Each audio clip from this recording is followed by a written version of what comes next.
Article 24, Education. This article begins with 6 comments highlighted in panels. Too few people delivering too many services. Hui participant.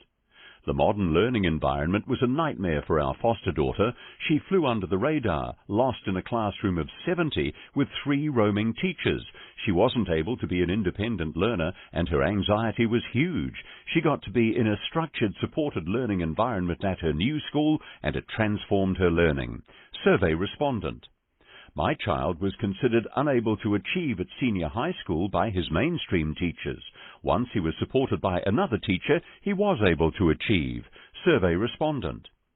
More support to go on courses with non-disabled people. I did the Health Living course through Sport Wellington last year. It was wonderful. I now get better results with my health. This started when I asked my doctor for a green prescription. Survey respondent. My daughter is not entitled to any funding to support her despite having FASD, fetal alcohol spectrum disorder, intellectual disability and severe speech and language disorder, and being 5 years behind the curriculum. Survey respondent. Lack of appropriate resources, not enough NZ sign tutors, need to be high standard of interpreters and teachers who are hearing, working with deaf students, seen too many hearing teachers, not enough NZ sign language, and often don't understand the deaf students who try to communicate with them. Survey respondent. Introduction. Article 24 recognizes disabled people have the right to access an inclusive quality education on an equal basis with others. Reasonable accommodation of students' requirements and the right of students to receive support should be consistent with the goal of full inclusion. General comment. This article places an obligation on governments to ensure that disabled people are not excluded from the general education system and are not excluded from free and compulsory primary and secondary education on the basis of disability. Importance of Article 24 to disabled people in New Zealand. A truly inclusive education system ensures disabled children and students are given the same opportunities as their non-disabled peers to reach their full potential in order to participate fully in their community life and in particular in employment later in life. Current place of Article 24 in New Zealand law and practice.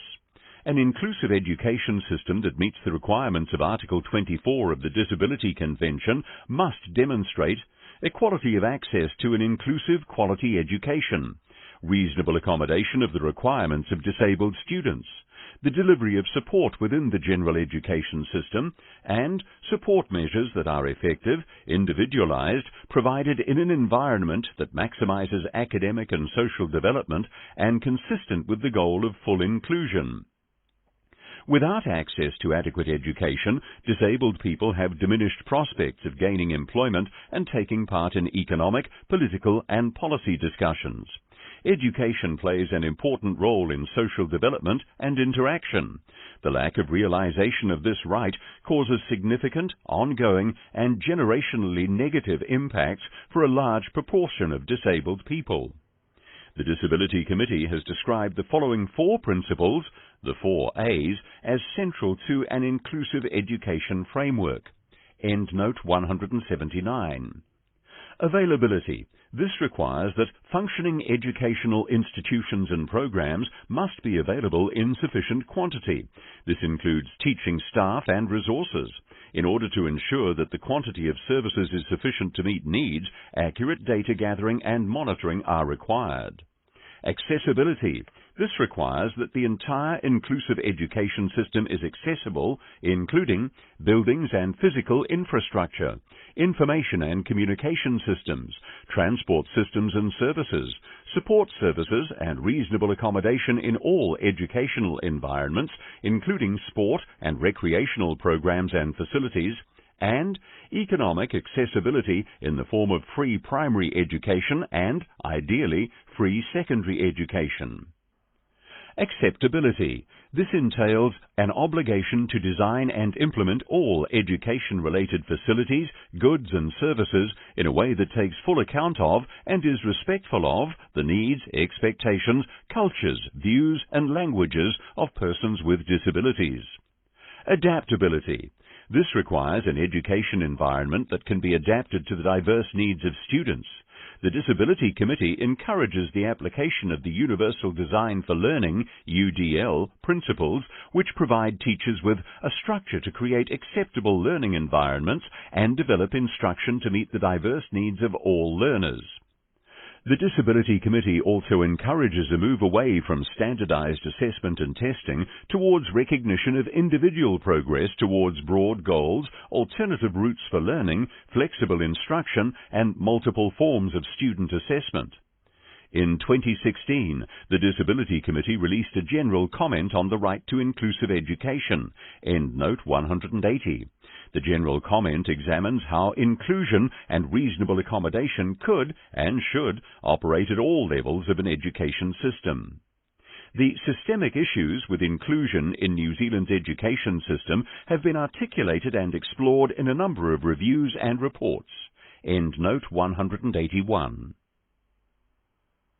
Committee's previous dialogue with the state on Article 24.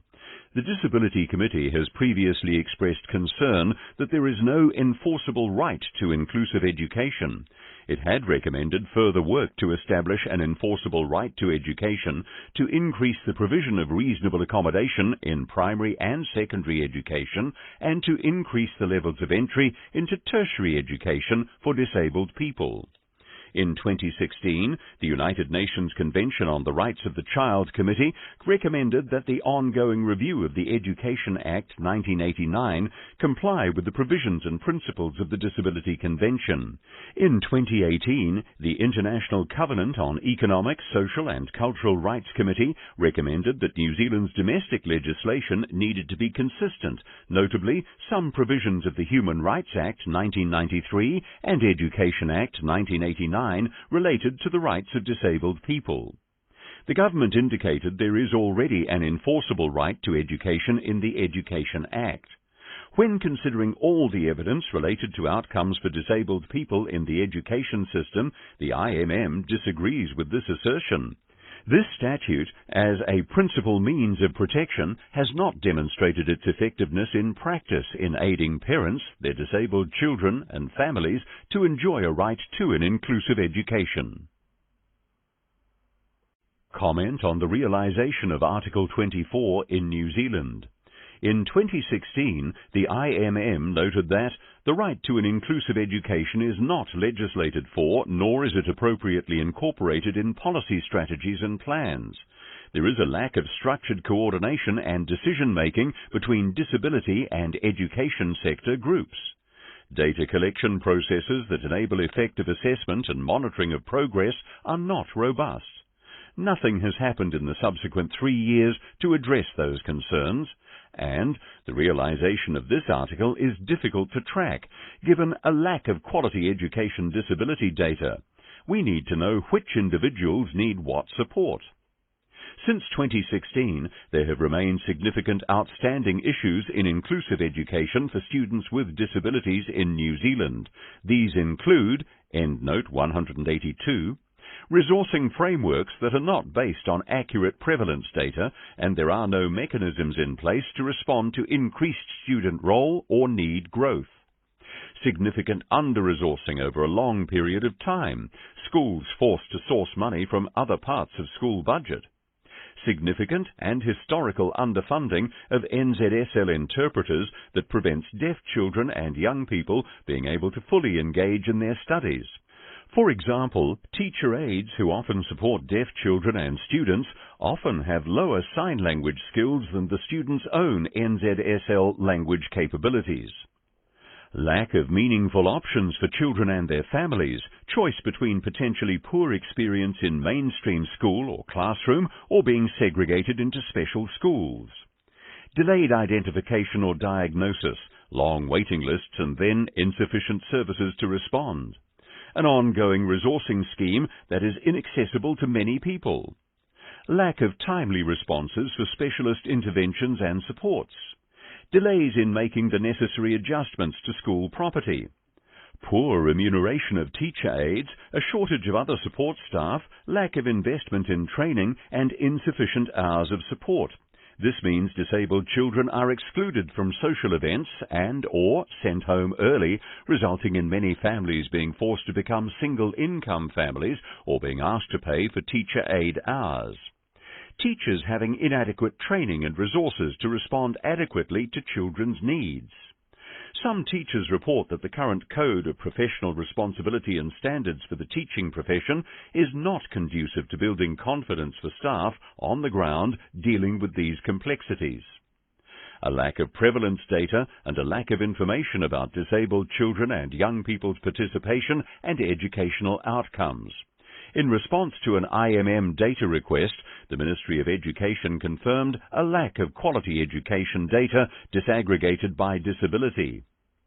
Lack of appropriate resourcing and planning for transition points, early childhood to primary, primary to secondary, and end of school to employment. Anecdotal evidence of disabled children being discriminated against, with suggestions for them to go to another school and/or to be excluded from other parts of the school system. Anecdotal evidence that disabled children feature disproportionately highly in exclusion statistics. End note 183. Disabled children being overrepresented in bullying and victimization numbers. Low aspirations of some teachers and parents. A lack of accountability in the system for the outcomes of disabled young people, and a lack of visibility of disabled children in school reporting, presence, participation, and achievement. Responses outlining wide-ranging education challenges that the IMM received in its consultation survey reflect the systemic nature of the issues. People raised practical concerns such as a lack of individualized support, a lack of New Zealand Sign Language interpreters and other communication resources, a lack of assistance and peer support to navigate support and options, and a need for increased training for teachers on inclusion. One parent on the IMM's online survey said the system made a person feel as if you had to be grateful for any support you receive. Many people noted being made to feel unwelcome if they had a disability, as well as noting the stigma, self-doubt, and lack of confidence that can result from a non-inclusive system. Funding criteria for support for disabled students in education can be confusing and disempowering.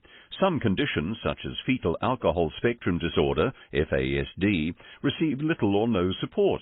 It can be unclear to people whether it is the Ministry of Education or Ministry of Health that is meant to be providing support for a particular condition. The thresholds to receive support can be set too high.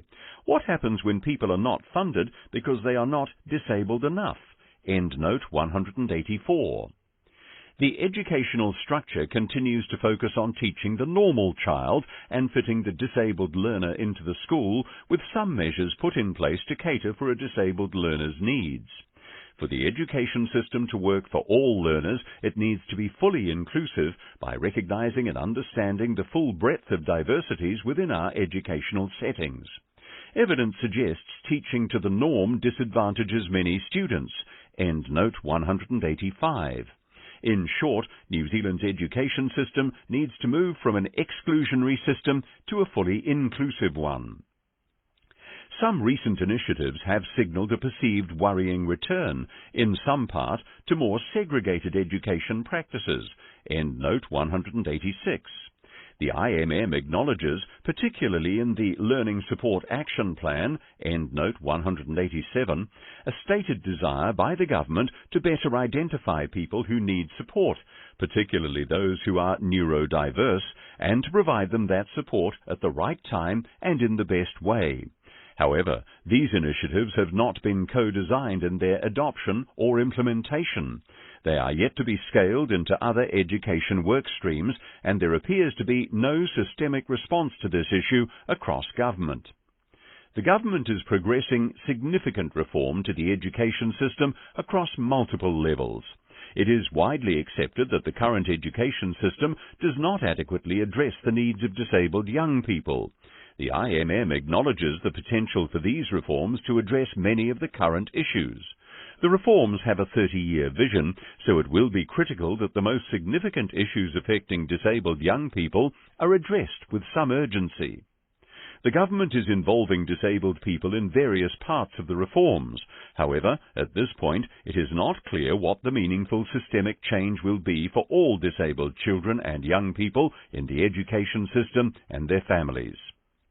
The government needs to address underlying attitudes and discrimination, building teacher competence in disability matters, visibility, aspirations, and accountability for non-inclusive behaviours from school leaders and staff. Small-scale interventions, such as better coordination of existing services and supports, or more spending on existing property, are not enough. Mechanisms such as the Code of Professional Responsibility and Standards for the teaching profession should be updated and strengthened to refer to challenges to inclusion identified by the sector. If meaningful co-design is adopted in the education space, the shape of recent education reform decisions may track in a more positive direction. The Ministry of Education should establish a multi-sector inclusive education advisory group comprised of disability and education sector groups. Recommendations. The IMM recommends that the government 77. Urgently introduce an enforceable right to inclusive education as a key element of the legislative framework and ensures resource to attain equitable access. 78. Build co-design into every stage of the education reform process. 79. Establish a reference group including disabled people via their representative organisations and reporting directly to the Minister or Ministers of Education to work on key education initiatives. 80.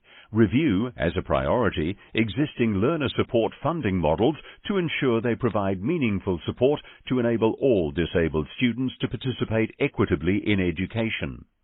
81. Ensure the implementation of proposed complaint and dispute resolution panels include co-design with disabled people and whānau to ensure that there will be timely and effective responses where there is a lack of reasonable accommodation, as well as timely and effective remedy and redress. 82. Ensure there is safe and secure data and information sharing from a rights-based perspective. 83. Introduce and bolster meaningful training, development and progression for teachers and education leaders to ensure they are welcoming and inclusive of diverse children, including those with neurodisabilities or invisible disabilities.